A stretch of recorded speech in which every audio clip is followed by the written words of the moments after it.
Okay, I guess it helps if we turn the microphone on. Okay, so... You need a list. You need a list I'm to check glad out. people didn't hear what we were just talking about. I would be so embarrassed. They if can people... read lips. Nah. So let's start over. I'm Jenny. This is Paul. And That's we me. are with the Go Box. That's us. And we are here to do the final project of September for the September Go Box kit. Yep. Mm-hmm. Because in a couple days, it's October. That's amazing. And we also wanted to let you guys know that the October shipments are going out this Friday. We've got... Are they going Friday or Monday? I think they're going out on Monday. Some Friday, some Monday. Yeah. So those will be at your door fairly soon, and we'll get the videos scheduled for those early on in October because, well, at least for mine, because mine is definitely a Halloween decorations. Your decoration, yours is more of a fall painting that could hang any time of year, all year long. Mm-hmm. Mine is definitely jack-o'-lanterns and that kind of thing. So, and I'm also gonna just kind of say that we are gonna be out of town next week. So if you have questions and maybe we don't answer them immediately, it's because we're out looking for new source material and enjoying some time at the beach. Yep. So again, if we don't respond immediately, if you have a question next week, give us some time because the area we're going to be in, we have kind of limited cell service and internet service, so... We'll be checking. But... Anyway, let's talk about supplies we need for this video. So let's go ahead and switch over to our... So tell me what to click. This? No, slide that bar down. There we go. Okay, there we go. There it is. And now you can click that button and you can bring our pretty faces back. Well, your pretty face back up. All right, there we go. Well, we're hiding the moon. Let me put this away from okay, you. fine. This is our painting we're doing today. Well, what did we call this one? This is one called Serenity Beach. Okay. So this is one that I developed...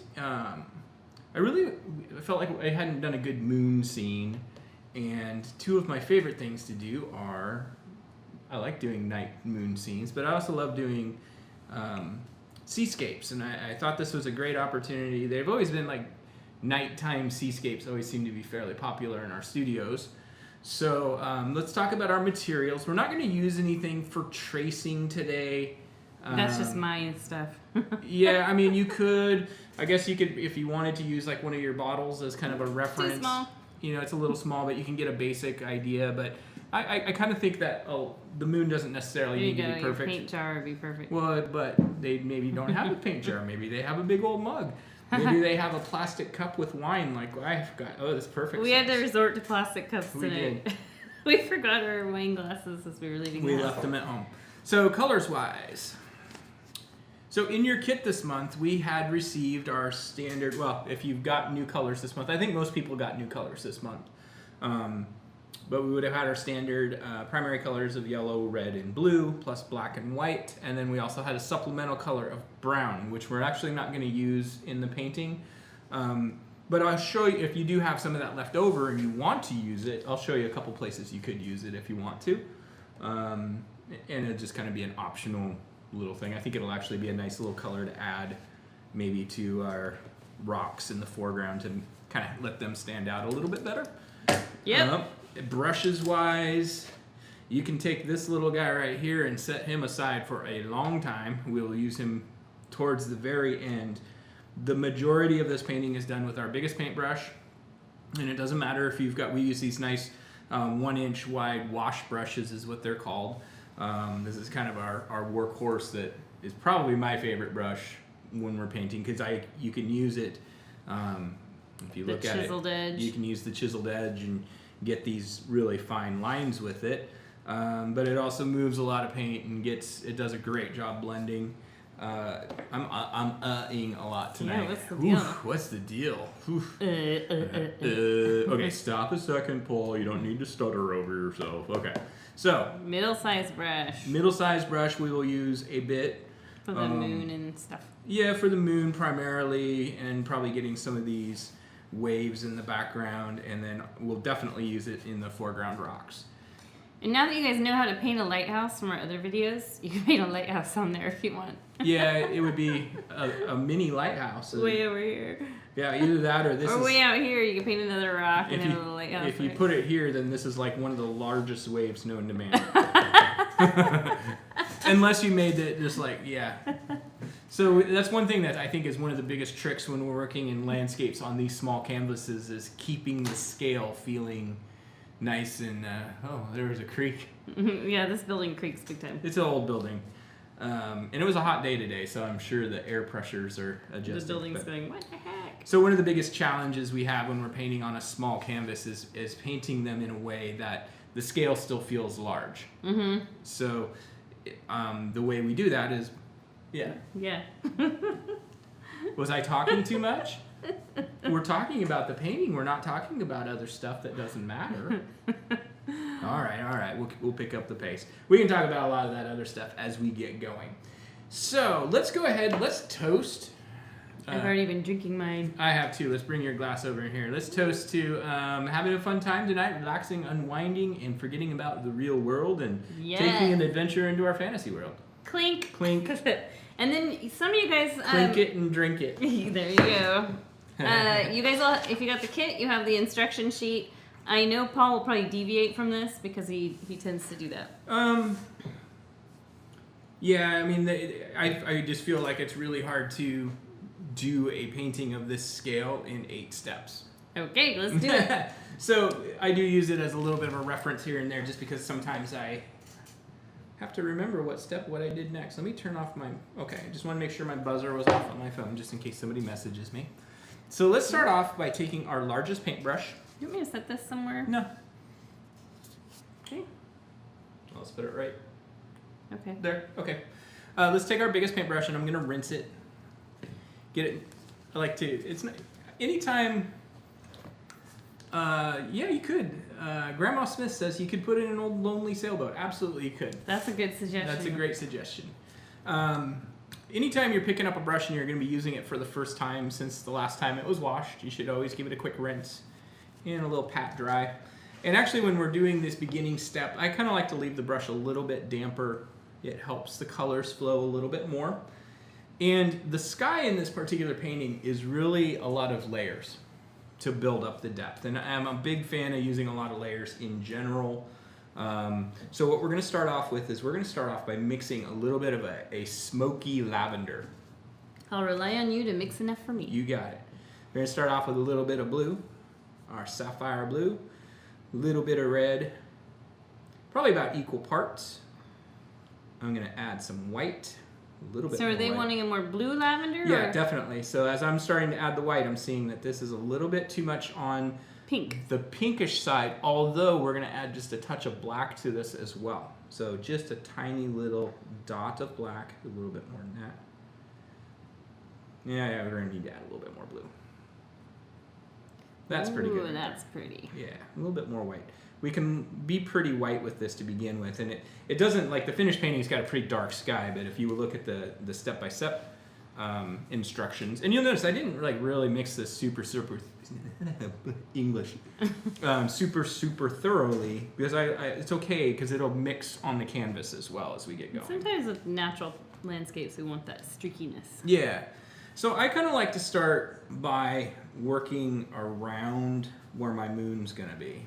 So we're just dotting it out, kind of? Yeah, and I'll just kind of brush this out until I run out of paint. We're already running out of paint. No, just on your brush. So just like so until I've really just about out of paint. And then what I'll like to do with this is, it's not like what I like to do, it's what we're gonna do. But this is a technique I use a lot at the times when we're doing a glow in the sky. I'm just gonna get a little bit of fresh white paint. I'm not worried about rinsing my brush. And I'm just gonna start working this white into this center area. Kind of blend it? And let it, kind of feather into the areas that we've already painted. But you can see I kind of went out into that darker color already and brought some of that color back to the middle. And it's okay if you get a little bit, because we don't want it to be just pure white, because then our moon wouldn't show up. And I like to use, one of the things a lot of times when people are first learning how to paint is if they're right-handed, they kind of always go at a 45-degree angle, and if they're left-handed, they always go at a 45-degree angle this way. And I try to make sure that I'm constantly turning my brush and moving in different directions so that we get rid of that overly human nature element. How's that? So what made you decide to start this in purple and then layer the blue on top? I like purple. for lack of a. Well, actually, let me get a little bit more honest with that. Okay. I do love purple. It's one of my favorite colors because I think it's like from a painting standpoint, to me, it's the most versatile color. For the way I paint. But a part of it was I kind of looked back at several of the last paintings that I've developed, and they were all real blue heavy. And then this painting ended up being fairly blue heavy in the end. But when I first started building the layer, I wanted it to have a little bit more of this lavender, lilac undertone. So this is something people could leave if they want. They want more lavender. Oh, absolutely. In fact, I actually really love how this painting looks before we darken up the sky. I remember I was right next to you when you were making it. And you definitely worked on it and changed it several times. Yes, I did. I think we didn't tell you there were red in there. But you know, it's not like any of it was like I went back over it to change or fix. It was just part of the development of the painting. Well, it's kind of like when you're oil painting and you kind of do a sketch in monochromatic color. Yeah, well, we do that.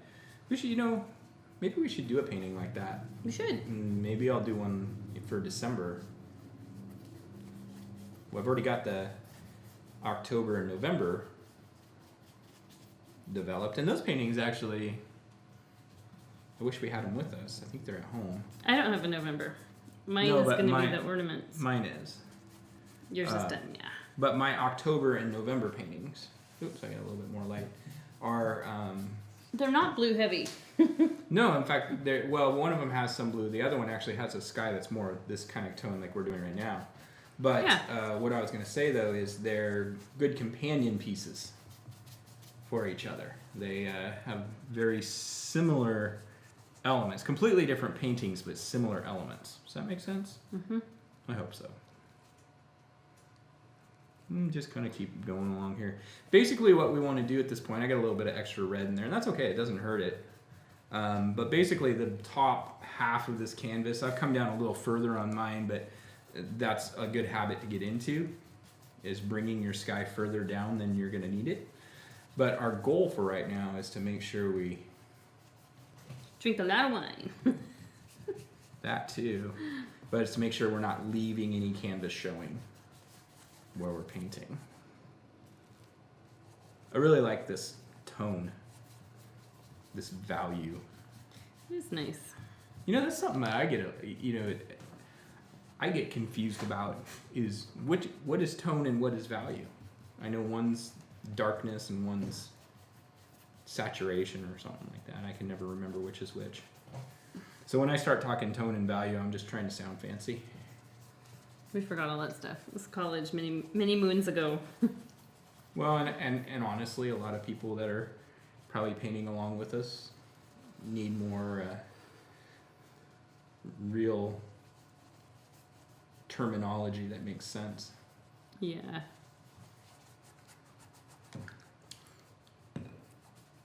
It's like I love one of my hobbies is fish keeping, and it's like going into the pet store and somebody starts talking Latin names at you.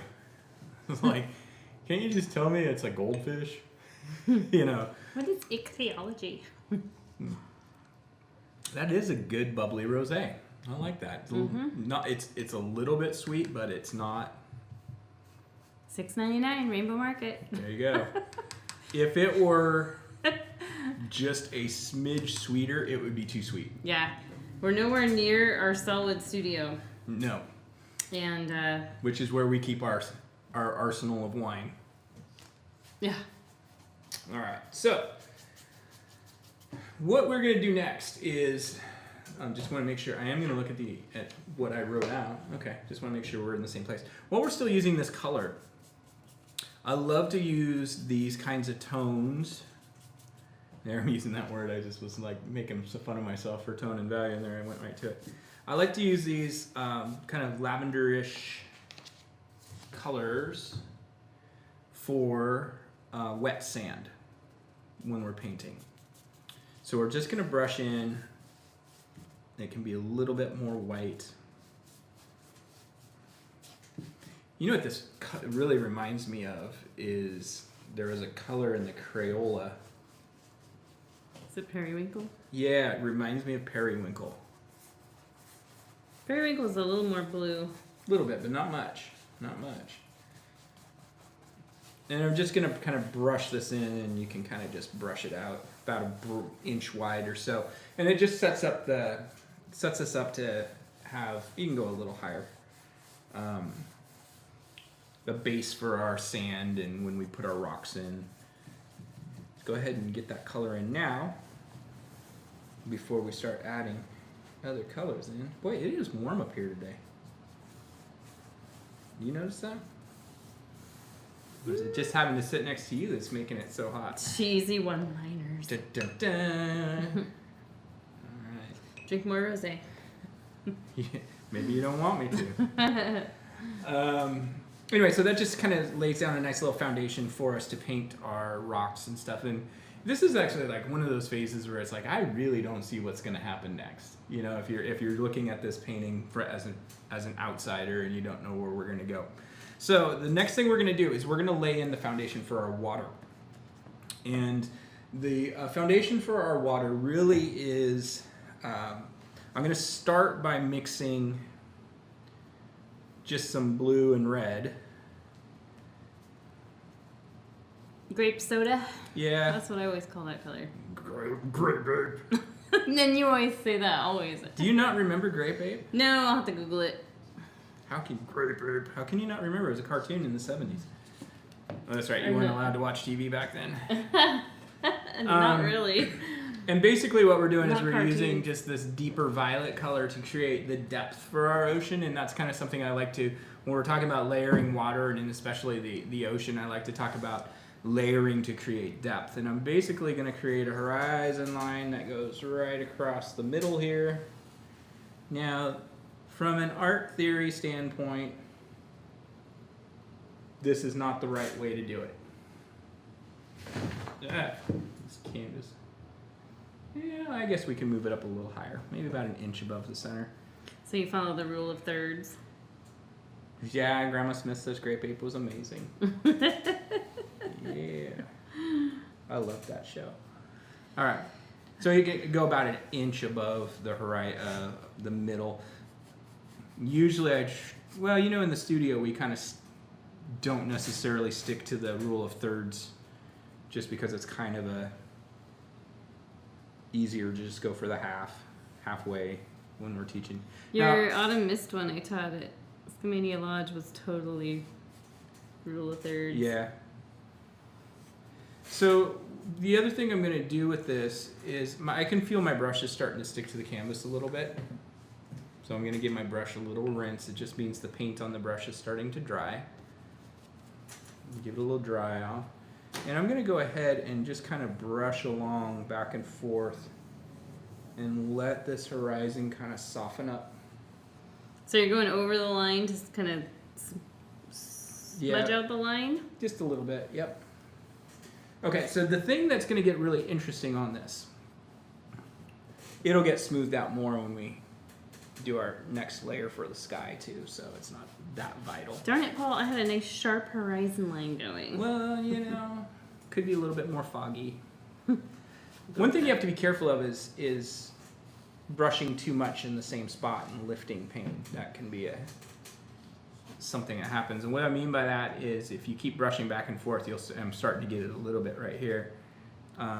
It'll start to lift the paint, and I don't know the chemistry behind it, but it seems like once that paint starts to lift, it's almost impossible to get paint to stick there again. Look at this, looks like sun rays coming out of the clouds. Totally. So we're going to now just start working our way down, but what I want to do is I don't want to fill it all in. What we're going to start doing next is... Make enough for me, dude. I don't know how... You use a lot more paint than I do, so it's hard for me to judge that. There we go. Actually, a lot of times I look at your canvas and the paint is super thin. Yeah. Sometimes you can even see the canvas through it. Sometimes it is. What I want to do now is I just want to kind of take this darker purple, violet. It's violet. Grape ape. Grape. I can't used to ride in the back of a dune buggy. Okay, I probably remember. I mean, subconsciously, maybe I remember. Once you see it, you know what it was? It was when everybody was trying to kind of capitalize on the. Kool-Aid Man? No, it was when everybody was trying to capitalize on the like Scooby-Doo kind of a gang of teenagers out in an adventure, something and. What are you talking about? They're still trying to capitalize on that. No. It was a formula. So they had like Scooby-Doo had the dog that talked and Grape Ape, and then there was Speed Buggy that had the car that talked. Do you remember it? You don't remember any of this, do you? Not really. Gee, man. But you remember the Three Stooges. So I'm just gonna kind of create a couple of these little stripes. Leaving some white in between? Leaving the white in between. And probably good to have them not super straight because they're waves rolling in, right? Yeah. But you don't want to be too curvy either. You don't want it to look like somebody. Ramen? Yeah. You don't want it to look like somebody unrolled the ramen out there. So, and I'm gonna go ahead and I'm gonna do. I think I'm actually gonna kind of soften this back one up a bit by just kind of fluffing out the top edge. I like that you use the term fluffing. Well, I mean, it I never works, used right? that term, but I actually should because maybe I did with the owl last time. I'm gonna do one we more. We fluffed out the owl pretty good. One more.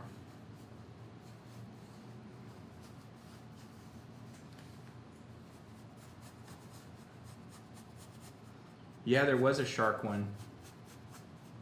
Josie and the Pussycats. I remember and then that. There was the shark. I do remember the shark one as well. He had like a really high-pitched voice, I think. Yeah. Yeah, what was the name of that shark one? I can't remember. I need to try and remember too. All right, so what I'm going to do in between these waves now, and you know what, you guys, if you're popping onto this video, I mean, we are sitting at 797 subscribers. Woo. We only need 3 more subscribers to get to 800. So that's kind of like one of those milestones. Anytime we get 100 new. And to me, I mean, I look at we have some YouTubers that we watch and I look and they've got 16 million followers. And I'm like, I'm happy with 797. Yo, yeah, Jabberjaw. That was the shark. Yeah, that was it. Okay. I used to call you Jabberjaw. I know. Well, I do talk a lot. So, okay, so these gaps in between, what we're going to do is we're actually going to do just a mix of, bring the palette over here. I'm going to just do a mix of blue and white. And you can add just a tiniest little dab of yellow to it. Make it kind of Bahama bluish. A little bit. Gives it a little bit of a little bit of a tropical sea kind of color. And I think what that does is it helps it stand out between the other colors.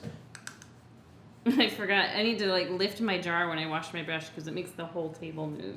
It does. Paul, you're going to have to build a whole new table. I do think we need to do that, actually. This jiggly world market table is just not cutting it. I mean, it's a pretty table, but and it does great for other things, but when you've got a high def camera that's trying to focus in on stuff. Yeah, I noticed it kind of autofocuses off and on. By the way, thanks for making enough paint for both of us. You got it. So we're just kind of letting these two sort of meld together just a bit. Yeah.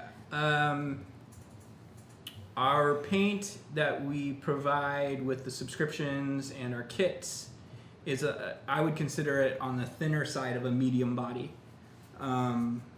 It's not quite like a liquid, but it's thinner than what I would consider like a real thin body. Wouldn't you agree? Yeah, the thin body paint is like the craft acrylic paint. Yeah.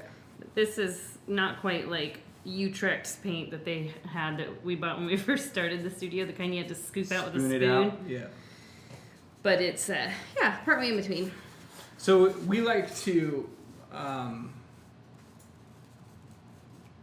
liking having a real interactive student tonight. That's nice. Yeah. Nice for change. When we first started teaching, 9 years ago, to people who didn't have a lot of painting experience, we tried using a thicker body because that's kind of what my preference would naturally be, and probably yours as well, because you can control. Well, we were used to painting with oil. We were used to painting with oil, and the other thing is I went overkill here. You can control whether it's thick or thin. You can just add a little bit more water if you need it to be thinner, or you can leave it thick. And but we found that with people who, in most cases, had never painted before, and in a lot of cases might be their only time they ever paint, that the thinner body paint is a little easier to teach beginners with. Yeah, we learned that the first class we taught. It was like, oh, wow. The scoop will be where it's just thin it with water, more. Okay, thin it with more water. Okay, thin it some more. Oh, now it's too thin. Yeah. If you lose any of these dark lines, you can just take a little bit more of that dark grapey color and drag it in. And it actually, I kind of like to do that because then they actually mix a little bit more organically. Oh, man. Swiper, no swiping. What'd you do? I put too dark a paint right down here where it wasn't supposed to go. Well, everything's fixable. So I watched you make this painting, and I remember when I saw this part, I could see what you were doing. So I knew you were painting an ocean scene because we had talked about that. Right. But I thought it was funny to put little shadows of fish. Oh yeah, I thought about jellyfish. I thought about doing the. Just looking at my check sheet here, I thought about doing like the big glow coming through the taller wave, kind of in the middle, kind of thing. Mm-hmm. And it's, we just didn't have the right colors to make that work right. What we needed was that turquoise. That new turquoise. I have a whole half gallon of it. But that doesn't help anybody on the other end. No, it doesn't. But we made a good turquoise. Yeah. No, I'm talking about to thin down and be that nice glow. Look at how. Oh, wait, it's autofocusing. Whoa, what's happening there? That's not your painting. No, I know. Yeah. It's yours. It's okay. It doesn't. But look at how green mine is by comparison. Well, yeah, and that's okay too. I know. I kind of like it. And that's the other thing I was gonna say. It's like if you wanted to tone this down. What is going on there? Relax, camera. Is there any reason it would be doing that? It's got a heartbeat. Okay, let me see if I can fix that real quick. Actually, maybe just it needs you to move. It's having a hard time figuring. Yeah, it could be. Doesn't know what to focus on. Mm-hmm. There. Haha, jazz hands. I fixed it.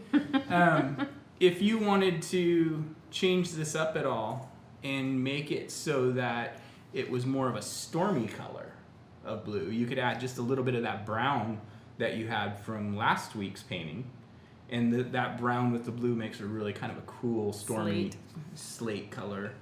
The brown doesn't take over, which is what we typically would work. Oh, I got a lifting situation. All right, just gonna leave it alone. Gonna leave it. Just stay there. I'll come back and fix that later. So this is looking good. I'm gonna go ahead and bring a little bit more dark purple. I think maybe a ghost was messaging around with our Zoom or something. Okay, Cameron needs to quit drinking wine for sure. I'm gonna take a little bit of this darker violet that's just the blue and red, and I'm turning my brush so it's on its skinny side, and I'm just gonna kind of scribble in this back part. I thought about just putting the camera on manual focus earlier today, but it looks like that's what you had. Well, no, that's what it was autofocusing, is because it was doing that weird thing. All right. And I'm just throwing some, I don't want to call them streaks because it's far enough away. I think a lot of times when we paint seascapes and stuff, I think we get too busy with the back, the further out water. Okay, cool. Just like that. I think that's good. All right, Cameron, knock it off. Don't make me You know what? I'm gonna Don't make me come up there. I'm gonna manual focus it real quick. Okay. Bear with me, y'all. All right. You're gonna see like stuff on the screen. Oh, fun. Boom. Okay, it looks like your painting's jumping up and down. Will you tell me if it looks focused to you? Not yet. No. Yeah, that actually is getting closer. Fuzzy now. Do you have your glasses on? I do. I feel like that was it. That's good, that's good. Don't touch it. There. Well, I could tell when I ducked in and you could see my hair follicles that you could tell that it was focused in. Good. Now What's left of your hair Oh, follicles? that's actually good because actually my hand has more detail to look at than the canvas, so it's easier to tell if it's focused. Okay. It's all those wrinkles and stuff like that. Okay, so what we're gonna do next is we're gonna go ahead and we're gonna paint our moon in, and the moon is, I'm gonna switch brushes. Again, you can, if you want to use something to trace, you can. Otherwise, I mean, you can freehand it, and I'm okay with freehanding a moon that's low on the horizon because the atmosphere tends to distort it and stuff. So I'm Turns just it into an egg shape. Yeah. I'm going to go ahead and just take my medium-sized brush, and you can use a smaller one or whatever, and it works. And I'm kind of going for about a third of the way down from the top of the canvas, so say about here, and about a third of the way in from the side. Kind of in the center here. We're just going to copy what you do because... Yeah, kind of in your glow. How's that? All right. And I tend to start with a smaller circle.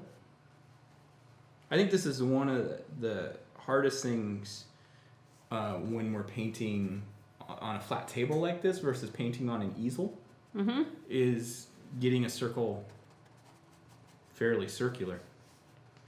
I'm going to go ahead and just make it a little bigger.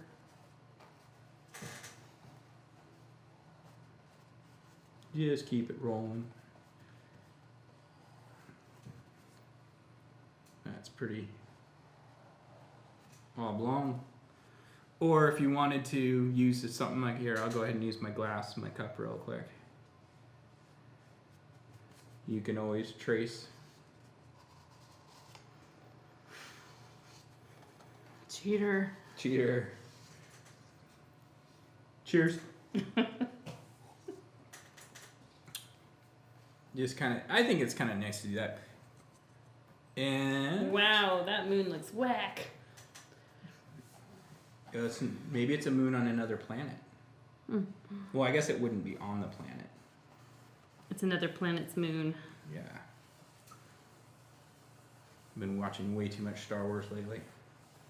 Yeah, when we went up to Skamania Lodge, the kids and I went up to Skamania Lodge and you watched I watched all of them. 5 of the 6. 5 of the... What? You watched the one with Jar Jar Binks? No, I didn't watch those. Okay. I didn't watch the Oh, prequels. yeah. I watched the original set and then the sequel. And I just finished the last sequel one last night. Okay. They've taken a lot of heat for not being that great, and I just wanted to watch them again with fresh eyes after a year. Then I came home and we watched Big Daddy and whatever Adam Sandler was doing. I don't know why I liked that movie when we were when we were younger. I actually found it to be really disappointing. Big Daddy? Yeah. A little annoying. I'm just putting a little bit of this lavender back into my moon so it's not quite so pure white. Creating craters. Yeah, and I actually like to create this kind of shadow of the craters first and then come back and add the highlights. I think it's easier to add the highlights. And in the studio a lot of times when we've taught, I've actually used our fingertip with white paint on it to create the other highlights and stuff. All right, so I'm just gonna leave that sit because I'm gonna wait and come back and do our brighter highlights that'll make it glow. But right now what we're going to start doing is we're going to start adding some of our white shimmer to the water. So again, if you've got a good wide brush that's got a nice chisel to it, this is a great device, great tool for adding thin lines without feeling like you're, going cross-eyed trying to make real fine lines with a fine brush. Otherwise, if you've got like our medium-sized brush, this round brush would be terrible for trying to do what we're trying to do. I mean, you can do patches with it, but as far as getting that kind of more choppy kind of look, I guess, you want something a little thinner. So I'm just going to start with a little bit of paint on the tip of this brush here, and right underneath our moon, I'm going to start almost just like I'm tapping all the way out to my horizon. And it's more of a tap, touching the brush, and my brush is moving and sometimes I drag it a little bit, but it's more of just touching the tip of the brush to the canvas to leave this little... It's like giving it a bunch of little kisses. Yeah. Smack, smack. And this is going about as wide as the moon. Yeah. And so we can always come back, like mine's kind of going on a little bit thin and it's kind of mixing a little bit with some of the blues still a little bit wet. And that's okay. Yeah, I'm going to put some blue in mine because I like that look. And then you can always come back later and add just a little bit more white as like just an extra highlight here and there. Now when we get down to our waves, what I kind of look for is I'm going to look for the top edge of one of my dark lines. Is that right? Let me look at this. Hold on. Yeah, I think those are the breaker. Like yeah, we're that's using the way I the did. breakers right now. Yeah. A little bit of foam. Yeah, so here I'm going to hit the top of this, and you can kind of pull this out a little further. And you might want to one thing you can do for that is I kind of put the paint on a little bit heavy with my bigger brush, and you can always take a smaller brush and just kind of, if the paint's still wet, drag that out a little bit if you want to. Because this is more of the foam breaker starting, but you don't necessarily want it to go all the way across the canvas. I know sometimes we do that, but I kind of feel like you lose something if you go all the way across it, like takes the eye away. Again, you can go right along here. You can be a little bit uneven.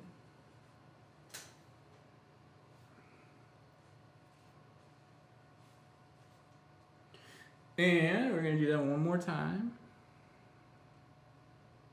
We are going to do a little bit more of our highlights. There you go. I think that's good. And we can do a little bit of this into our lighter blue area in line with the moon. So if you see Jenny right in this little lighter blue area, not so much in the darker area. This is one of those things that sometimes I'll do a painting like this and I go back and look at like a photo of what this time of evening would really look like, and I go, ooh, my painting looks neat, but that's not what it looks like in reality. You ever had that? Yeah, definitely. That's okay though. Yeah. We create our own reality. Absolutely. I definitely like to use a lot of reference pictures, but it's more for I never copy anything.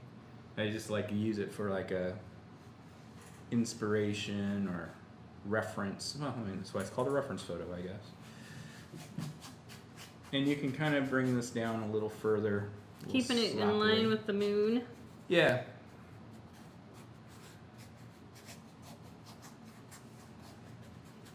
I'm just kind of getting it a little heavier down in here. This is all going to be water and stuff eventually, so.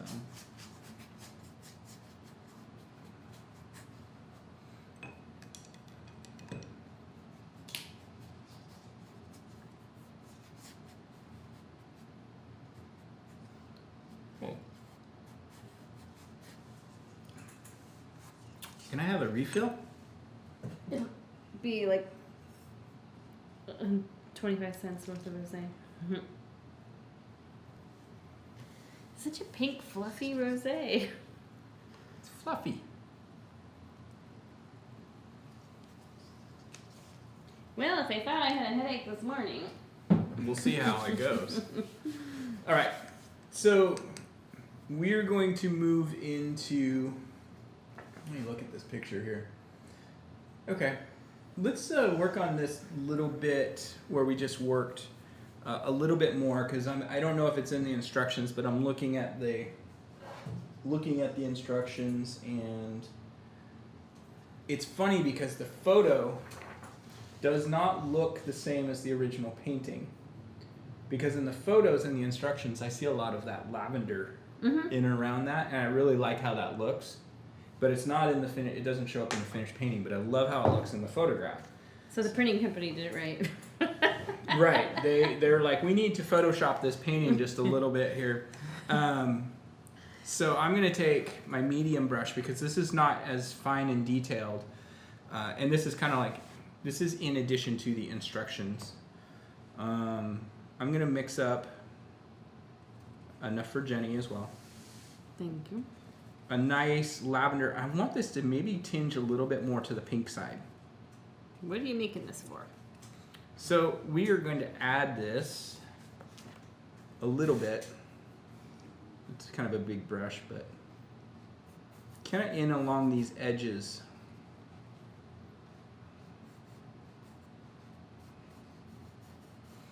I've got way too much paint on my brush. That's okay. We'll touch that up. Just kind of giving it a little transition from the white highlight out into the darker water. And if you do it and you don't like it, okay, I'm sorry. Then you wrecked it for us. Yeah. No, if you do it and you're like, I just don't like that, it doesn't work for me, you can always come back in with your darker violet and go right over it. I'm just doing a little bit along there and maybe a little bit along these others. I think it's just picking up a little bit of that glow color from the sky. You're not doing it on yours? I did a little. A little bit? Yeah, I got a little carried away. You did get a little carried away. I was so excited. I was like, look, the printing company. Yeah, I think that, I like the way that looks though on the monitor, so I'm good with that. It's almost like for us when we have a monitor that we can look and see what the camera's seeing, and it's neat because it's almost like stepping back from the canvas, getting up and walking away. Yeah, don't get too carried away. Like, I'm just going crazy. Okay, I'm gonna stop. Okay, so what we're going to do next is we're gonna start bringing some darker tone into the sky, and this is kind of like I would go with saying this is personal preference as to how blue you make it. Because again, I feel like the original ended up... Yours has a little black in it too, or purple. Yeah, well, I feel like this original ended up getting too blue in here.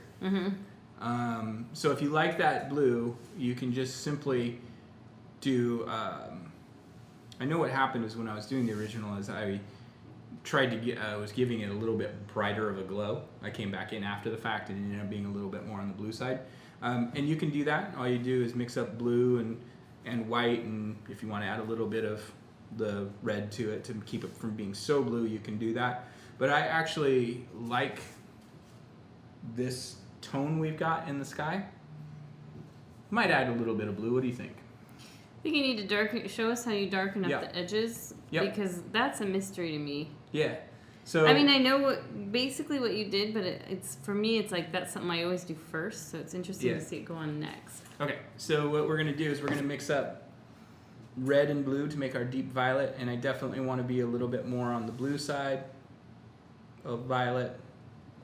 And before we add black, I'm not a big fan of adding black onto the canvas until it's kind of like a last resort. So I'm just going to start up in this corner and across here. And this is where you can kind of brush a little bit onto your water and it's fine. We're just kind of letting our brush run out of paint. We're just going to let our brush run out of paint. Now you might get to, I can tell already that I've come across about halfway to where my moon is, and I can tell I've already got too much paint. So I'm just going to wipe my brush off kind of brush back through here a little bit so I'm not going further. But what I'm doing is I'm using the brush to lift some paint off the canvas. And then we can kind of come back in and soften it up.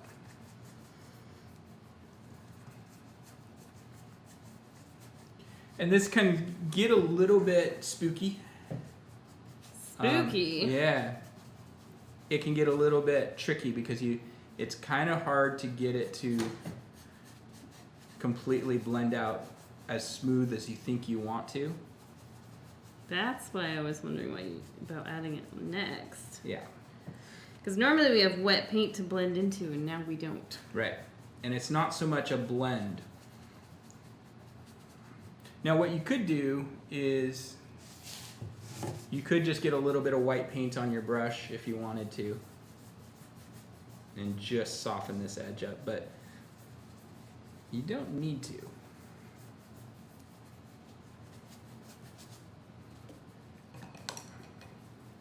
And if you get this, I've kind of got this little bit of a hard line going here, there's a couple things you could do. You could either rinse your brush off and make a mess like I just did. Get a little bit of water on there and you can take your paper towel. And paper towel is an underused tool because you can use that to just smooth that right out. The other thing you could do is you could add some white and just let it go in, or my favorite thing to do is say it's a little bit foggy out there and that's a fog bank. What I'm doing to mine. Oh, you're making like clouds.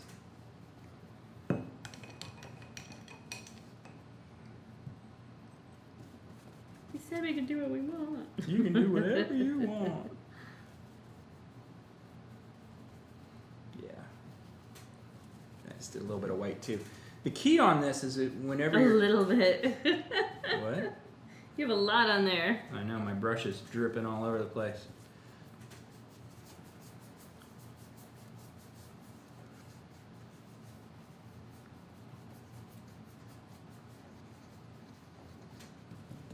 You started to say the key on this. Oh, is to use less paint than you think. I think we realized that. Yeah. There we A go. little bit goes a long way. Yep, for it sure. does. There we go. Now the sky, we worry about, I was talking about earlier about painting too much in one area and paint starting to come off the canvas. Once the paint's dry, which really only takes 10-15 minutes in an area, once it's dry, it's not going anywhere. So you don't have to worry about it lifting. It's really only when it's still damp that you have to worry about it lifting. I'm just going to do a little bit up in this corner too, just to make sense.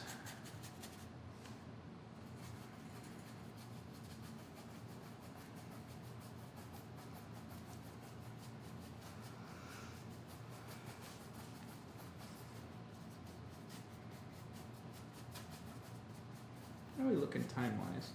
Wow, only 49 minutes in. That's crazy. Having too much fun. Yeah.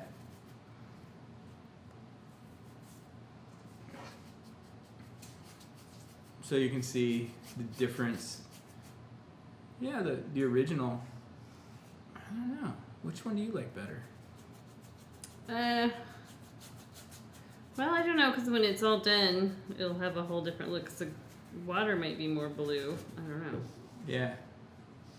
Well, and if you want to, kind of just blue up the sky, you can just kind of use some Blue straight up. blue. What'd you do tonight? Blew up the sky? I totally lost my horizon line. Thanks, Paul. That's okay. It's okay. You're going crazy over there. You're trying to one up. Oh, yeah, I gotta do it. It's called payback. Just be careful. Oh, yeah, why? I might try to do the same. No, you cannot. Why not? You're teaching. No, I mean not on this one. Next Oh, time. you always do. No, I don't. Yes, you do. Do you not forget the Posca marker incident? That was a trying to one up. That was not a trying to one up. That was a trying to just make some semblance of something.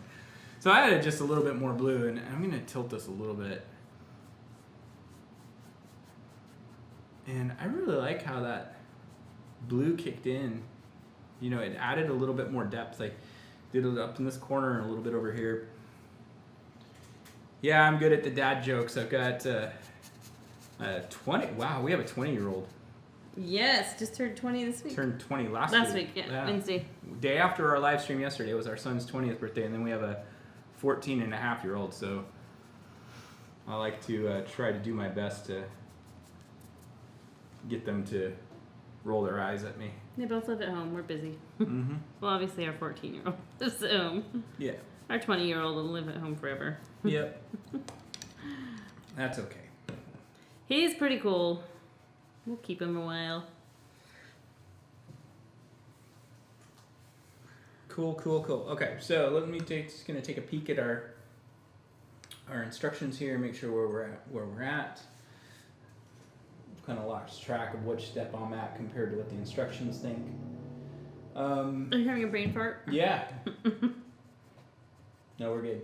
All right, so I'm gonna let this dry. We're gonna start working a little bit more on getting some more crisp edges to our waves, and so I'm gonna switch over to our medium-sized brush. And there's kind of a cool trick, Jenny, and I don't know if you've done this with me. So it's funny, we've been painting together for 26 years, but the last 9 years, it's like we don't, aside from these classes and when we go on-site classes, we actually don't paint together very much anymore. Nope, we don't. So, but this technique I'm going to show you is kind of a cool one, I think. I'm going to start with my medium-sized brush. I'm going to go ahead and start on this closest wave. I'm just looking to see what's going on. Oh, I see what I did. I see.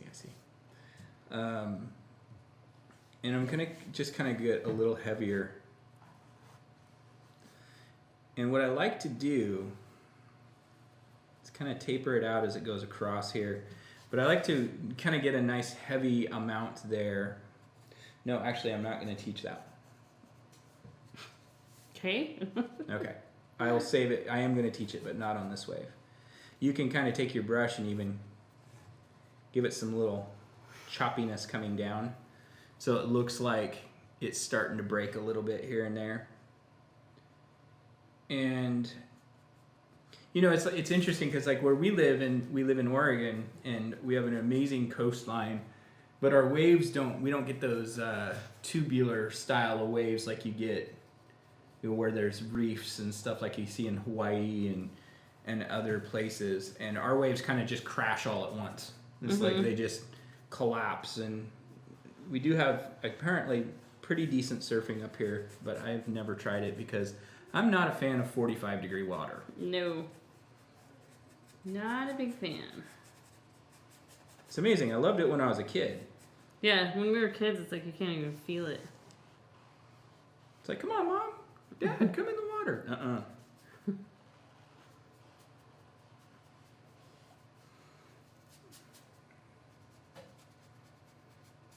Yeah, this one in the front, we can actually take this all the way across.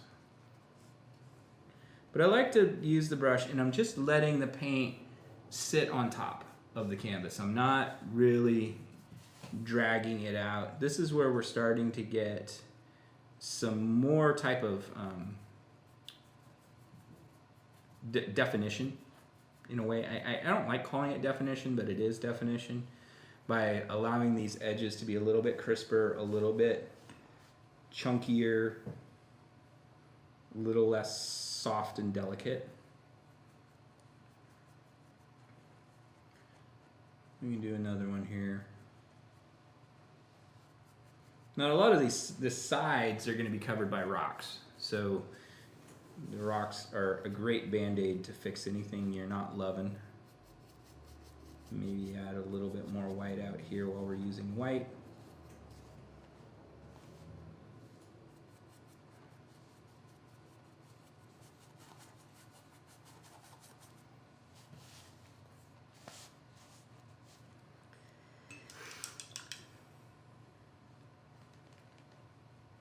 Last time we were down at the coast was during that super snow moon? Yeah. Is that what it was called? It's on my birthday, yeah. Yeah. In Oregon, we don't call it the beach typically. We call it the coast. Beach is someplace that you go lay in a bathing suit and soak up the sun. We don't get that here. Not too much. We wear parkas at the coast. No, it's not but that we bad. wear our flip-flops. A really warm day in the Oregon coast would be about, 85?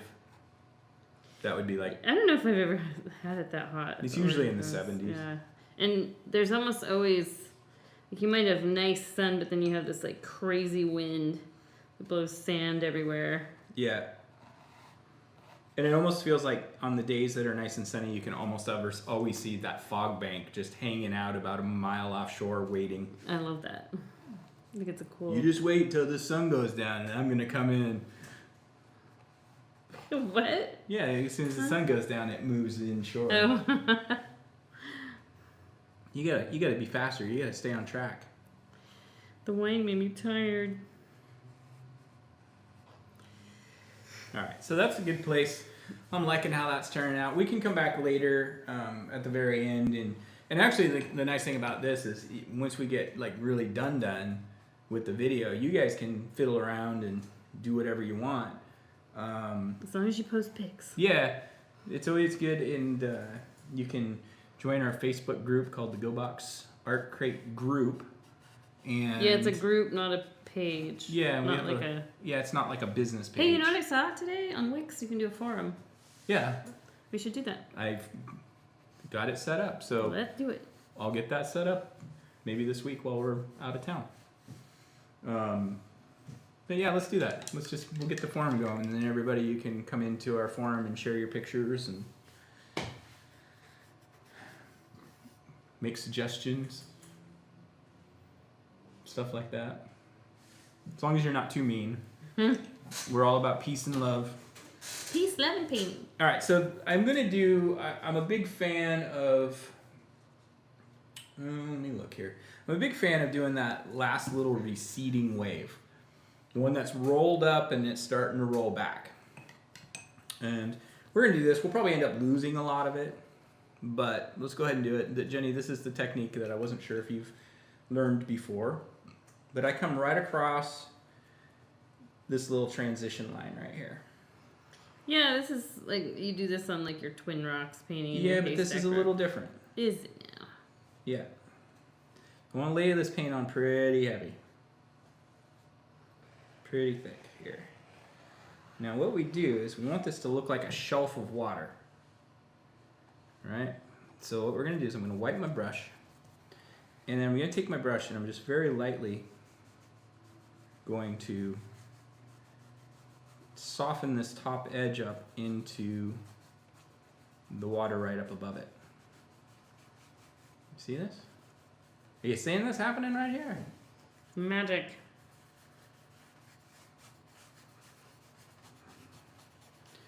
And it does a couple things. It starts to look like the foam that kind of builds up. You know what that foam is? Dead mermaids. It's Shirley's Encyclopedia time. It's like if you watch the original Hans Christian Andersen Little Mermaid, it's like it's protein. The dead mermaids or something, if I remember right. Well, it's not far from the truth, actually. I could be completely off. I mean, it's been forever since I've heard any Little Mermaid story other than the Disney.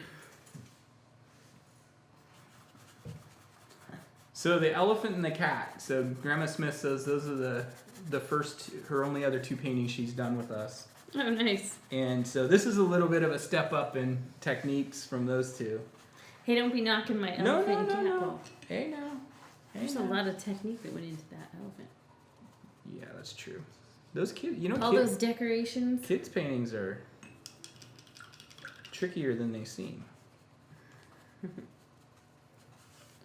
All right, so we do that. That's one step. Now this next step is kind of like the ooh-ah moment. I'm going to make a deep violet using my... Yes, I have done this technique. Yeah, well, we're just going to do the same thing, but the opposite. So I'm going to come in right along underneath. And if you pick up a little bit of paint, that's fine. Wipe off a little bit of paint. And just smudge out this bottom edge. And it really just kind of makes that whole thing zing, zing, bang, pop. That should be a new term we use. Technical term. Zing, zing, bang, pop.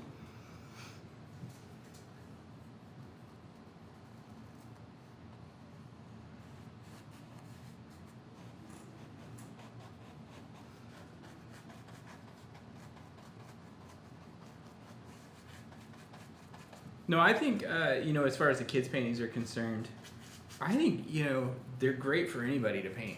Mm-hmm. Especially if you're maybe just wanting to start, they're a little bit less intimidating. Yeah. And I think it's more important to be comfortable starting than it is to be scared of starting.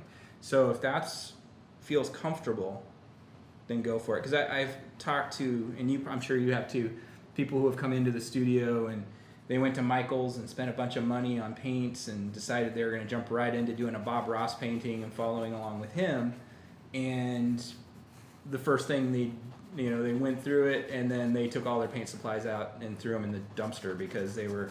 I literally talked to a couple who had done that because they were so frustrated without having any real guidance. Bob shows you how he does it, but there's not really a lot of, real guidance there. I don't think. We're doing this. It's kind of more like, we're going to put a happy tree here, but not like, this is how you paint a tree. Yeah, there is a little bit, but you got to think. Not a lot. He was doing an 18 by 24 canvas. It was his standard size. This is 11 by 14, so his canvas was almost 4 times as big, and he would have already done 2 in the amount of time that we've done half of ours. Great. So, yeah. So I see something on my painting that I don't like, and I'm going to fix it real quick, and this is something that... Is it that your moon looks like an eclipse is happening? No. I'm not a big fan of horizontal lines that dip when they get to the edge of the canvas. Your rocks are going to go there. That's true. No, not on that side. So I'm going to... Fix the dip. Fix the dip. And I might come back and put some dark in there. There's a reason for that. Lines that tend to fall off to the side when you get to the end of the canvas, edge of the canvas, you'll notice I've got them scoop up here. Our eyes tend to go like this and then go off the canvas if they scoop down, but if they scoop up, they kind of tend to circle back to the middle. So that's something that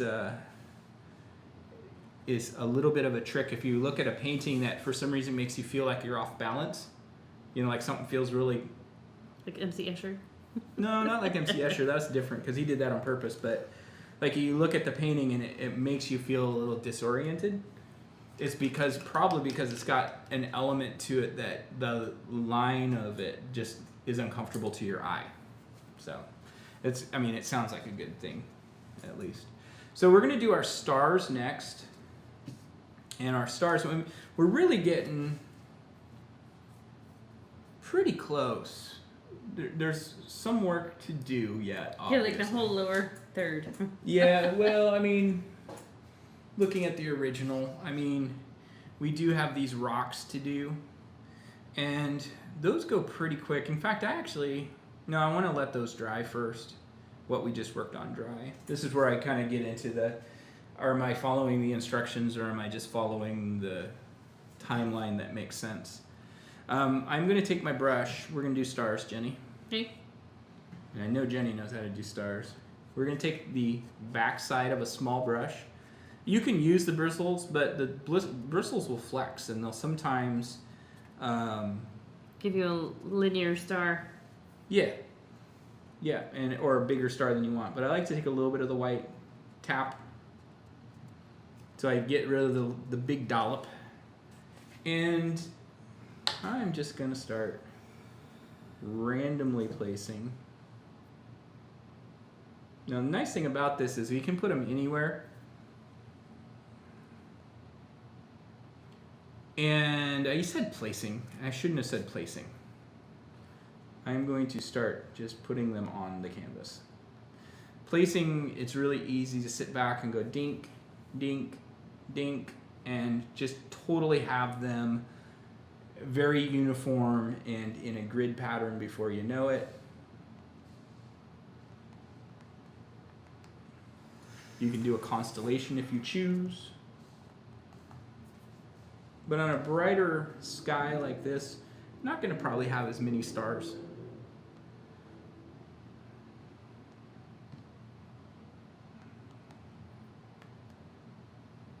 Don't be afraid of the edge of the canvas. I'm going to do less is more on this one though. Donk, donk, donk. Okay, that's good enough. I put a planet in right there. You know, it's Jupiter is in alignment with the moon. It was fun when Hayden, our son, was young and he was into astronomy. So our son Hayden, who is 20, he's Asperger's syndrome, and so he gets really into things. Hyper focused, and you know, when he was diagnosed when he was pretty young, and we were pretty young. We were 25 when he was born. I just gave away our age. That's all right. And I think we brought this up last week. We say our age because we're only 4 days apart. She's 4 days older than me, so it's like we always. Thanks. Yeah, I'm married an older woman. But it's just been like, and we've been together for so long. It's just our birthday. Yeah. So, but we've always encouraged all of his interests, and so he was really into astronomy. How old was he when he was like 7? Yeah, he was around 7, 8. I was gonna say. Yeah, so we have a massive telescope that takes the pickup truck to move. It wasn't super expensive, but it's been a lot of fun. We haven't used it in several years, but every once in a while we'll like. Because all the bamboo grew in our backyard, you have no clear sky to look at. But every once in a while we'll like take it on vacation with us if we're going somewhere that's got good dark skies, and. That's been a long time. Or like at a barbecue, if we're having a good barbecue, or somebody's got some property where we can set it up somewhere. And it's always fun to look at the rings on Saturn and stuff. Makes you feel very small. Yeah. I always get a kick out of people's first reaction when they see the rings on Saturn.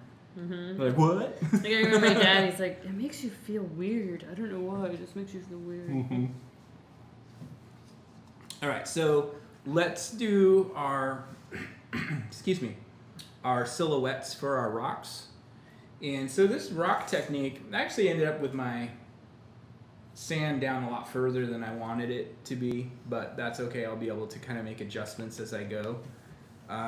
This painting is actually would be very similar to, like, we could call this done for a lot of the paintings we've done in the studios.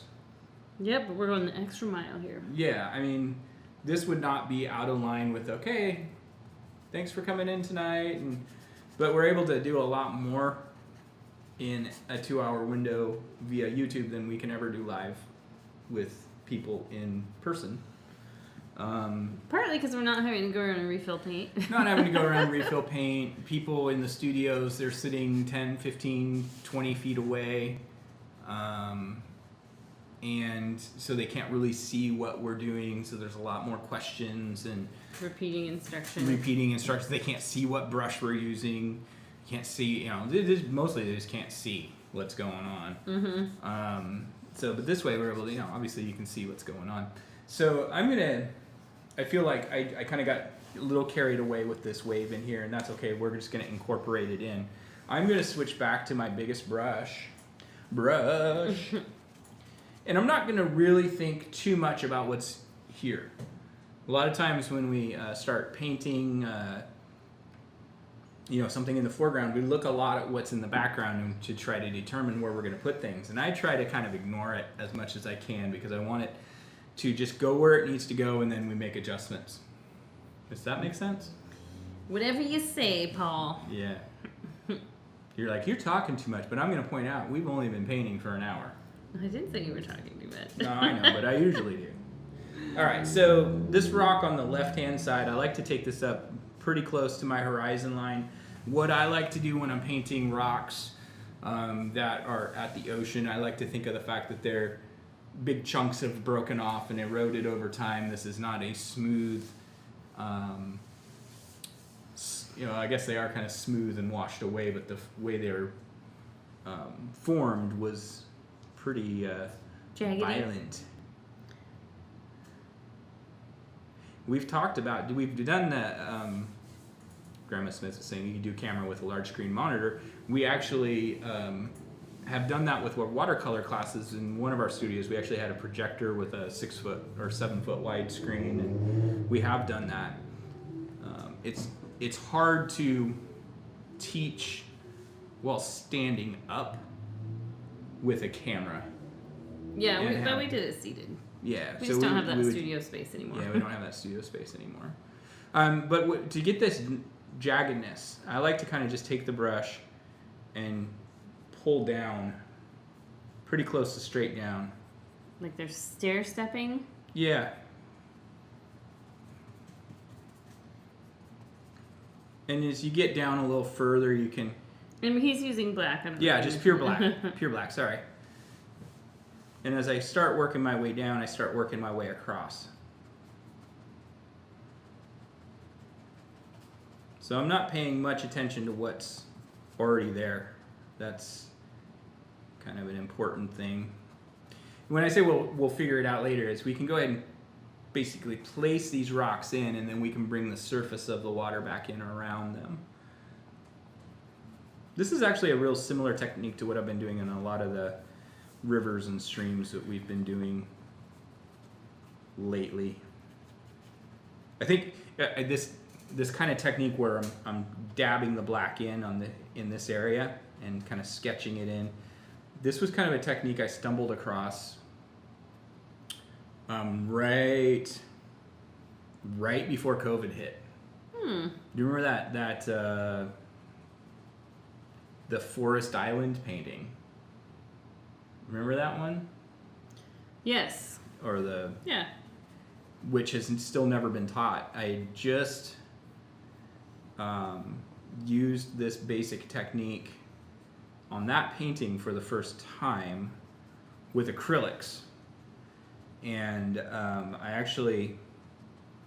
the technique itself of putting the black in over the top of the colors that we're wanting to be water and sand and stuff like that was kind of a technique I learned from another YouTuber with watercolors. And that's his name is Steve Cronin, and if you guys are interested in watercolors, we do some watercolors too, but Steve Cronin does some really cool landscapey stuff, and he's not so much in, I want to say that he doesn't do instruction really while he's painting, because he's really trying to sell his paintings. But you can watch his techniques, and he uses this technique a lot where he paints this in and he goes back and he scrapes the black because he puts the black on fairly thick, and he goes in and he uses I think he said cut up credit cards and scrapes chunks of paint, of the black paint, off to reveal what's underneath. Now obviously with the acrylic paints, I'm going to do the same thing on this other side, just not quite as tall. I think I will bring it up and kind of hide this one little wave I was not real thrilled with. But with the acrylic paints, we're not going to do the scraping technique, but because we have the ability to paint over the top a little easier than you do with watercolors. So this is just, I'm just leaving these like nice and kind of blotchy, a little flat on the bottom edge. This actually reminds me of where we're going to be at the beach next time we go.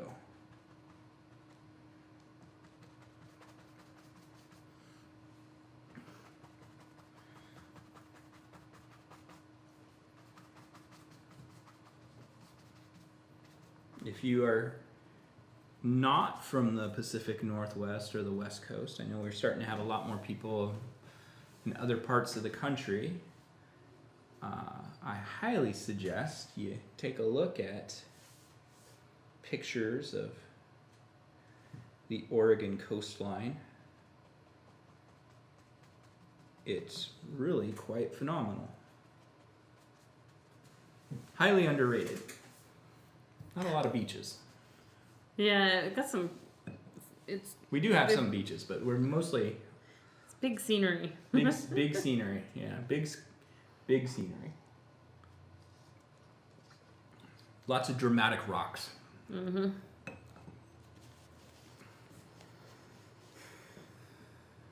One of these days we'll actually want to, as our audience is expanding, I want to kind of explore some landscapes from other parts of the country. Yeah, that would be fun. Or international. Yeah. Oof. Big building creek. Grandma Smith's in the Midwest. Nice. We have some friends in the Midwest. Kind of. They're not really. Getting close. Wyoming. I don't know if I consider that Midwest. Iowa. Oh, yeah. We do have. Forgot. Iowa. I think that's the Midwest.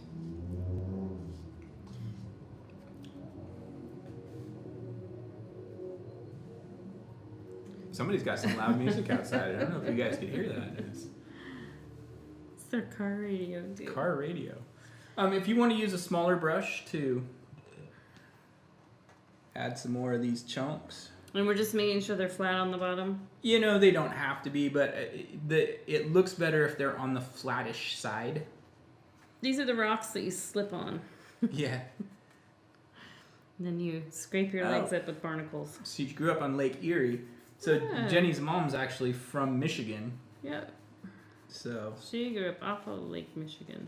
yeah. Like she used to go fish in Lake Michigan, she said. So we got some roots. Some roots. But you know what's interesting is both of our families pretty much all moved and settled in the Pacific Northwest as a whole. Mm-hmm.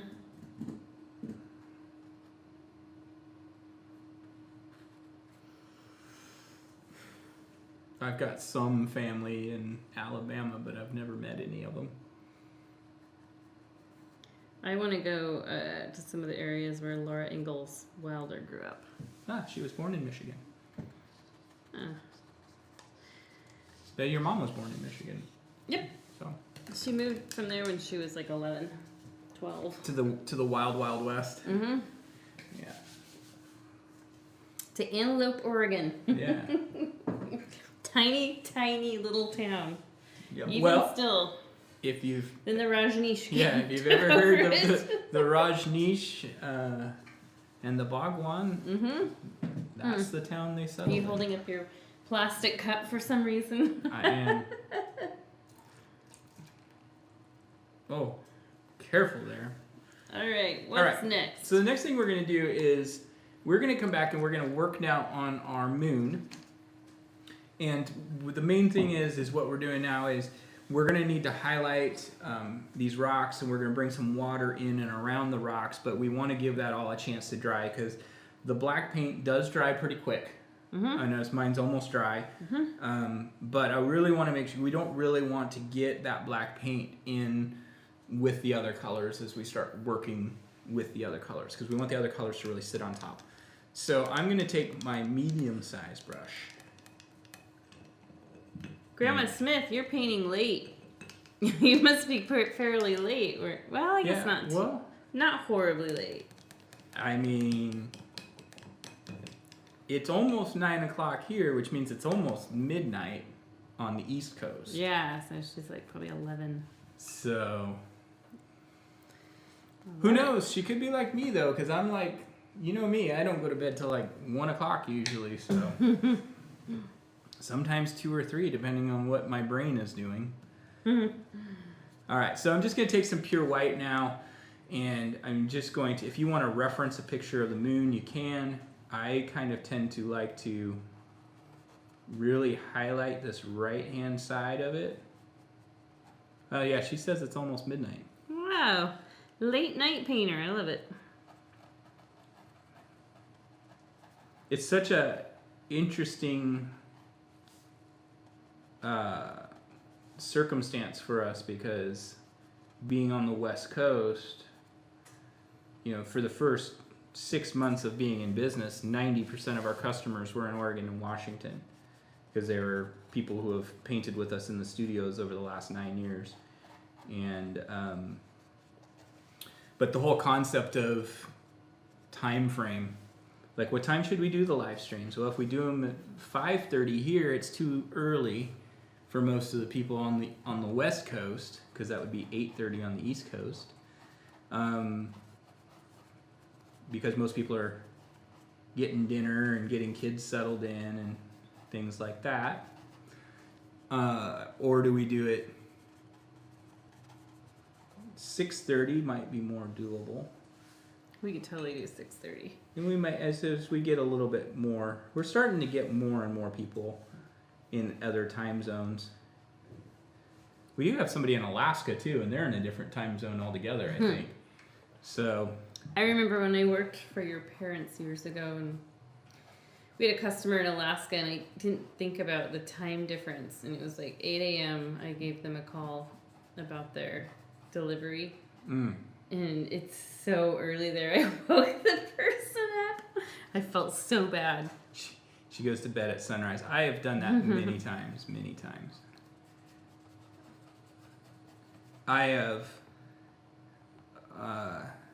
am a person who has the double dip of a very analytical and a very artistic mind. That 50-50 person, 50% left brain, 50% right brain. And what it does is it makes it very difficult for me to shut things down. That's why you play Animal Crossing. It is. That is why I play those calm, chilling Minecraft when it was popular, Animal Crossing now. It allows me to just kind of do something that's busy without having to take a lot of focus. Because I do have a hard time. What is it we decided when we were going somewhere the other day, and it was like, Paul is a walking brainstorm. Like I'm always like this one person brainstorming session going on, and sometimes that's a little bit overwhelming to other people. He used to talk so much on trips in the car with his parents that they would give him a lollipop just to make him be quiet for 5 minutes. It's true. What can I say? A lot, apparently. A lot. You can say a lot. Yeah. I do sometimes tune you out a little bit. Duh. You don't think I noticed that? There's a reason why you wear earbuds 90% of the time. All right, so we can come back and start working on our highlights on these rocks. And again, if you've got, let me put a little bit of this brown on here. If you guys have some of the brown left from last week, it's called raw umber. The raw umber, you can also make brown by mixing the 3 primary colors, so red, blue, and yellow. But you can add a little bit of this. It takes a lot of tweaking. I wouldn't get too carried away with the brown though, because I feel like it might compete with the other colors too much. So I'm just going to take a little bit of it. I'm going to mix. Basically, bubbly is making me... Are you burping on camera? I'm trying not to. So I'm just making our little violet color, add a little tiny bit of brown to it to keep it from being too purple. Yeah, the brown is very weak. It is such a weak color, but it's really good for shading. Yeah, and that's why you can see it's what would you call this color? It's almost like a mauve. Like a mauve, yeah. Smoky mauve. Smoky mauve. And I've got too much paint on my brush. You don't want to do a lot of paint, but basically we're just going to kind of create some mostly vertical-ish, new word for the day. Vertical-ish. Kind of smudges that just kind of create a little bit of some glow on these rocks from the moon. We are going to come back in a little bit and add a little bit of just some pure white, I believe. No, actually we do a little bit of a real pale blue for brighter highlights. Yeah, that's definitely me. Brain goes faster than the mouth. Yeah, that's for sure you. And I think our daughter has that too. She definitely inherited your homework tendencies. Hey now. From what your parents have told me. You should be thankful. You know what it is? It's like she feels like she's smarter than, like, not like smarter than the teacher, but smart enough that she doesn't need all that extra work. Yep, she's like me. Yep. But you know what? If No, if I hadn't been that way, you and I would have probably met. Well, I mean, we maybe would have, but it would have been in different circumstances. All right. You're gonna do the same thing on this other side, but again, it's gonna be this side. It's gonna be to the right, so it's lining up with the moon.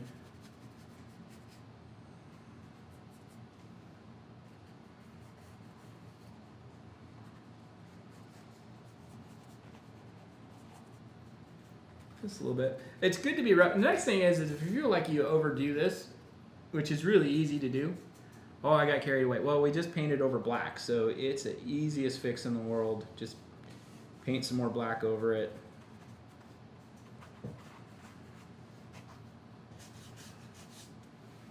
All right.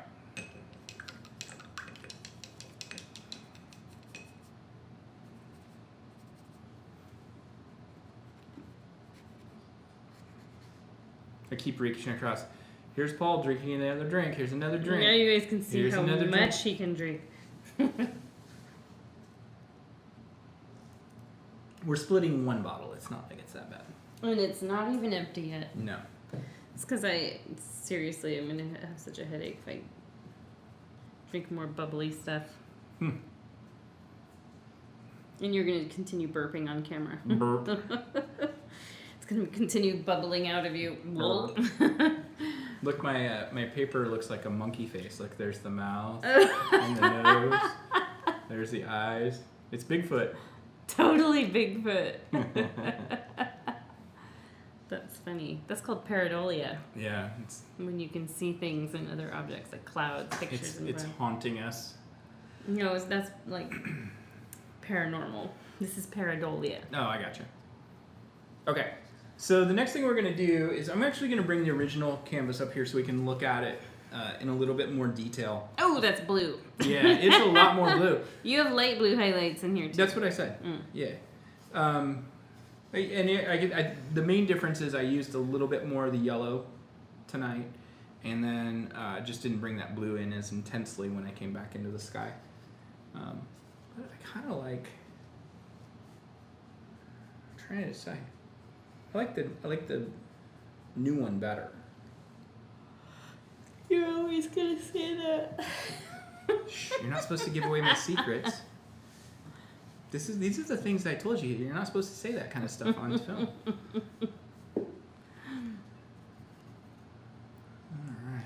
It's impossible to get them exactly the same It because is. like It is. even that owl, which I'm so used to painting owls, it looked a little different. It was like a little bit darker, and it's funny how that works. It's because you're talking while painting, and just things work out different. We are going to use our smallest brush. All right. And I'm going to get it wet. And we're going to take the wet brush, and I'm going to put some water there, and I'm going to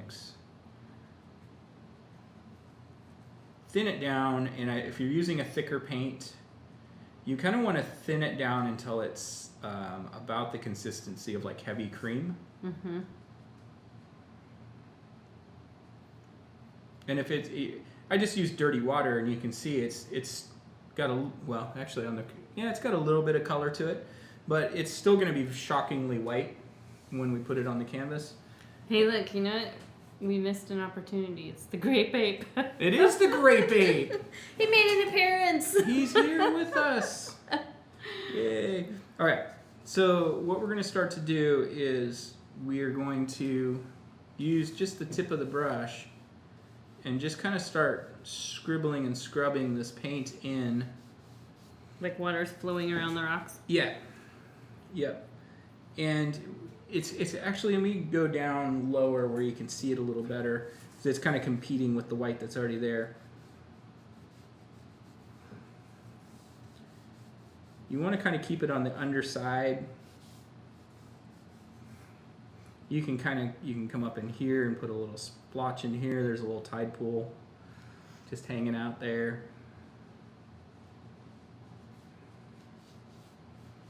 And it's really barely any pressure, barely any paint. And if you do it, you can kind of get these two zones where we've kind of got the lavender zone, that's the sand, and then we've got the watery zone, which is a little bit more of the sea color. You do this technique so that it goes back and forth across the two, and it kind of ties the two together really easily without a lot of work.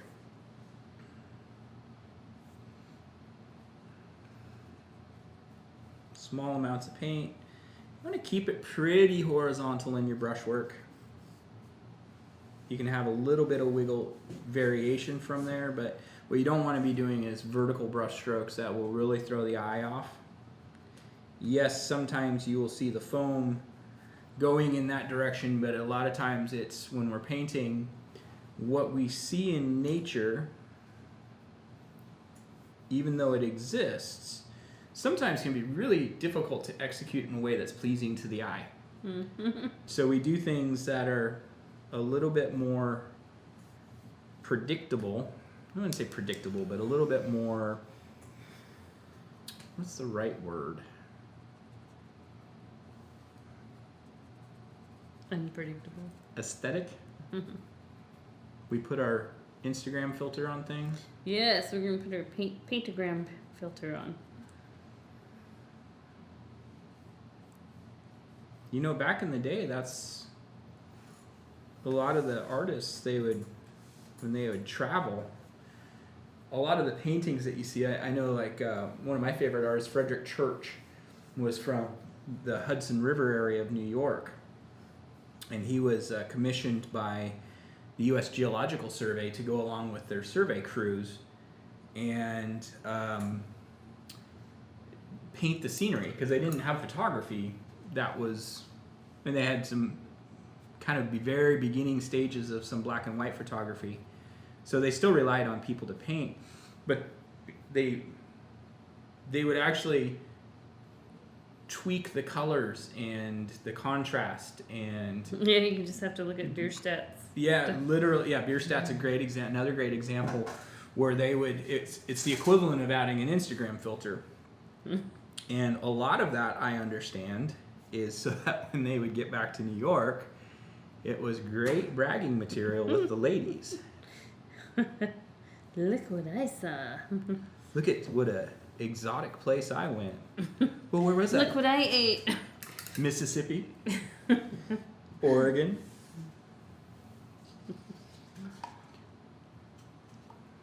And I think that's actually, it's important. A lot of the artwork from those eras is really important, because I know Bierstadt did a painting of Mount St. Helens.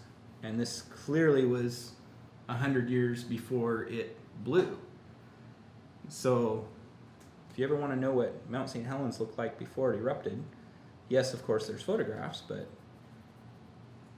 artists did paintings of it in the 1800s. Back when artists were like necessary. And still underpaid.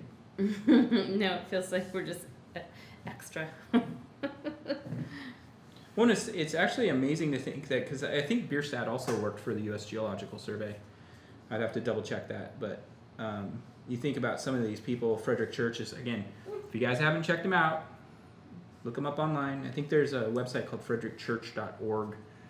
A lot of artists have sites that are their full name.org, and they're online catalogs of their paintings, and it's a lot of these paintings that are really masterpieces were commissioned by the U.S. Geological Survey.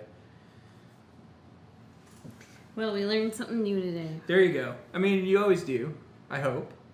Mm-hmm. I Yep. feel like that's part We of my learned how to job. make a 3-dimensional front wave. Right? We learned about the U.S. Geological Survey We learned about artists using their paintings as to pick up on chicks. bragging material for where they've been.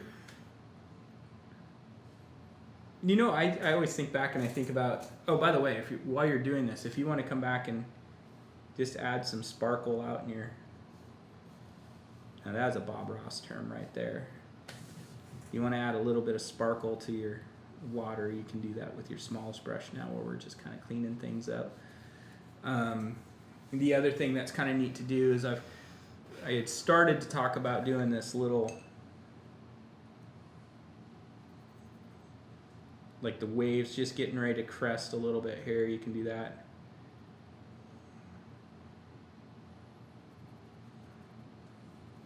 You just throw in little, tiny little brushes, strokes that kind of curve.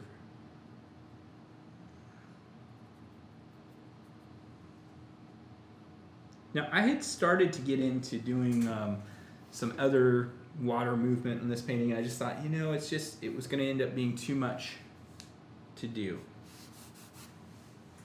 for one session.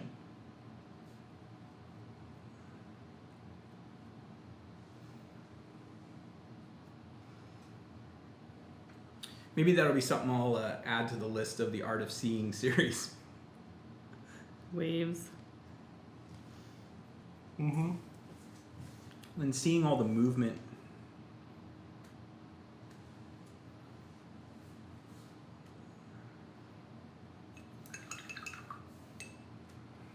Yeah, that one's too much.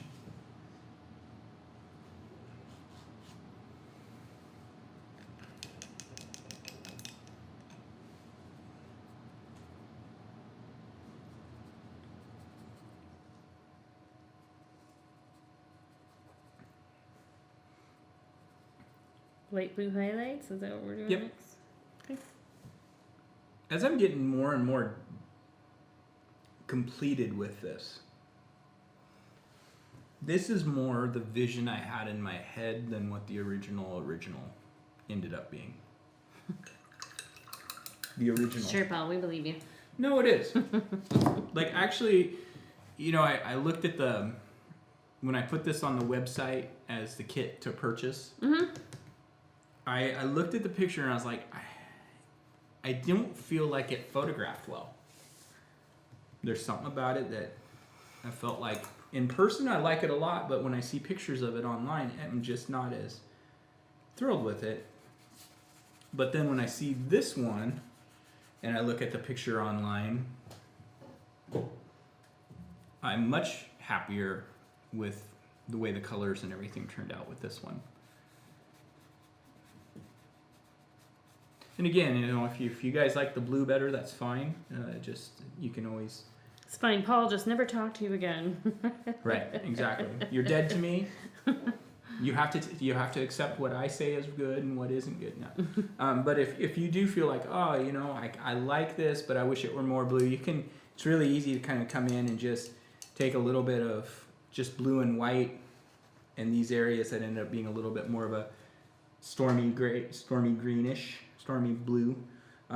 You can always just kind of glaze in over the top of these real subtly and shift that tone really easily. Okay, we're just about done. We got a couple little steps. We're just gonna do some extra little highlights on these rocks. And we are going to mix up, I'm gonna use my smallest brush still. I'm not a huge fan of using the smallest brush too much, but I do feel like there's a time and place. So this is gonna be that time and place, and I'm gonna choose it. I'm gonna use it a little differently than most people would think about using a small brush, so bear with me here. I'm just gonna mix up a nice little pale blue. That's good. You probably need me to make enough for you, don't you? It would be nice. But I think I could figure out how to mix light blue. So if you guys are ever watching our video and you're wondering, hey, how come you guys have so much more paint on it? We share the palette. So we've got twice as much paint on our palette than... And two artists mixing on this palette, so it looks horrible. Yeah. It's a work of art. So I'm just going to first I'm going to test and see, because a lot of times when you do, I'm going to reach back across here. A lot of times when you mix this up and you're comparing it to the white, it feels really intensely blue. And so I always think it's a good idea to just kind of do a quick little test to make sure. But we're going to go basically on top of black, and I feel like this is probably going to feel a lot lighter. No, that needs to be whiter. That does need to be whiter. See how I shot myself down really quick. It needs to be real pale, pale blue. No, that's too light.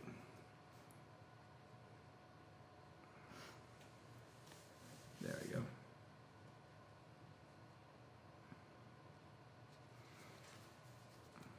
I got a little smudgy with that. That's okay. I'm going to fix that in a minute.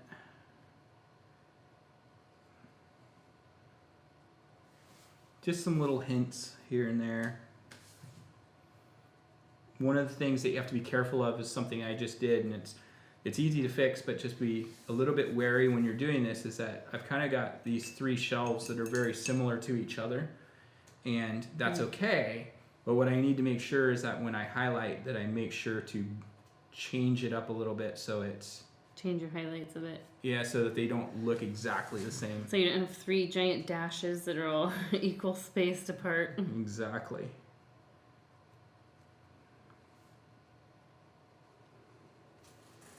So just making that one a little bit longer. Now, what I'm doing that's a little different is I'm dragging the brush to the side a little bit, rather than just using it like a pencil. So I'm using the side of the brush more, and this is actually a technique we've used a lot for doing mountains and stuff like that.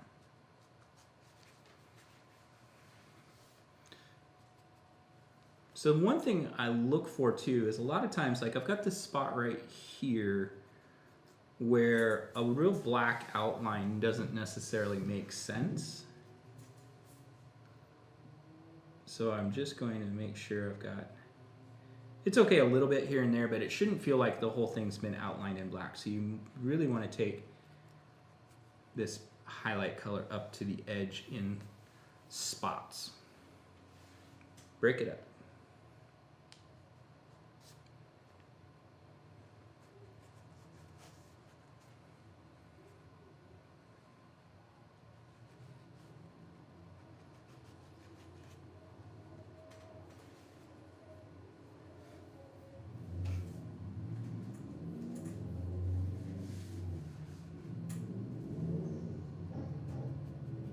A little bit on this other side.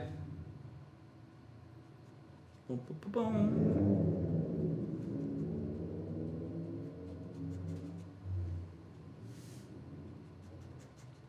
I never knew that this part of town was so busy in the evenings.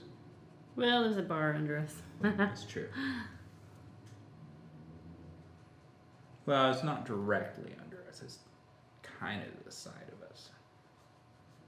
But we're basically in the same building. 110-year-old building, and it creaks and groans and pops and bangs. Wouldn't you if you were 110? I do now. That's true.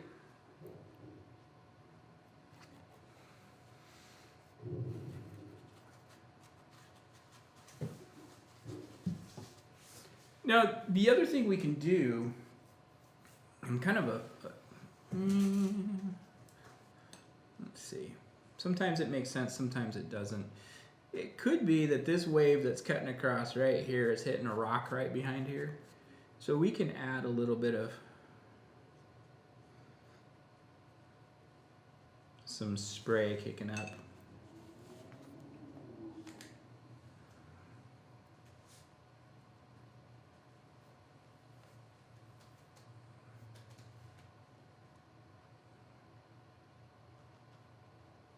And when water kicks up, it almost is like it recoils. It like bounces off and goes up.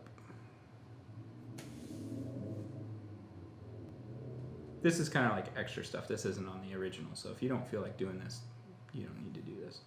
But I think what's really cool is if you've got a spot where the water kicks up like that, it usually splashes over a little bit, and it might create a little bit of standing water right there that kind of trickles down. Maybe a little bit right here. But you're going extra. Yeah.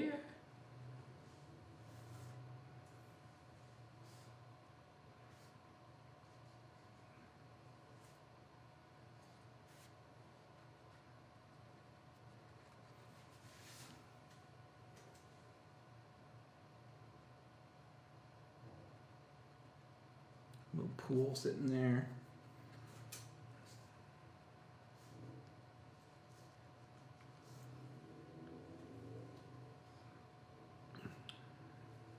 So I'm going to put in as we're finishing this up, I'm going to go ahead and do our little plug ourselves.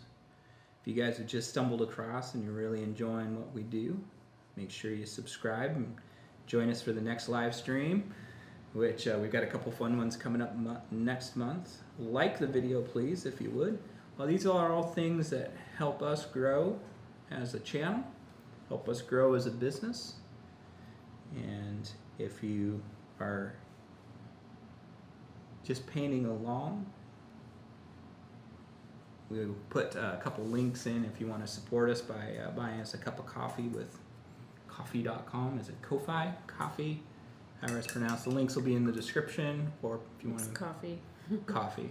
If you want to support us via Patreon, we'll give a shout out. We still got Rachel Sip is supporting us on Patreon still. Thanks. So thank you, Rachel. You've been a great supporter of us since we started the Go Box, and it's nice to have a good following of people that like to support what we do. We actually, it's really interesting, is we don't really talk about this too much, but we really did start the business because we wanted to share what we know about art with people. I mean, obviously there was an interest in making some money and doing something we love, but we both feel like it's really important to pass it along. It's not something that you should keep for yourself selfishly. Mm-hmm. So it's I think that's the way we should always treat any kind of a skill. Obviously, you know, if you can make a living doing it too, it's great. But it's also, there's some responsibility just to share. Better sign your painting, dude. That's it. I was waiting. All right. So let me sign it. Jenny and I both have just over the years developed a logo. Do mine right here. Woo! Wet paint. There it is. Now let's see what Jenny's looks like. So Jenny got even more stormy green. I liked the teal. And she added some little cloud banks and yeah, the teal looks good. The stars through here don't really make sense. They probably should be gone. You can see where I started to paint them out. I could see that. But that's easy to paint out. I really like that. And I put like little shells or sparkles down there. That's a very Jenny thing to do. I do like that cloud bank. You really did that very well. Thank you. Yeah. Your colors, again, they're a little bit more on the greenish side. I was like teal and purple together, so yeah. I figured. Well, it's amazing. That's our website right now. And those were our wedding colors back in 1996. Yeah. That was right in style.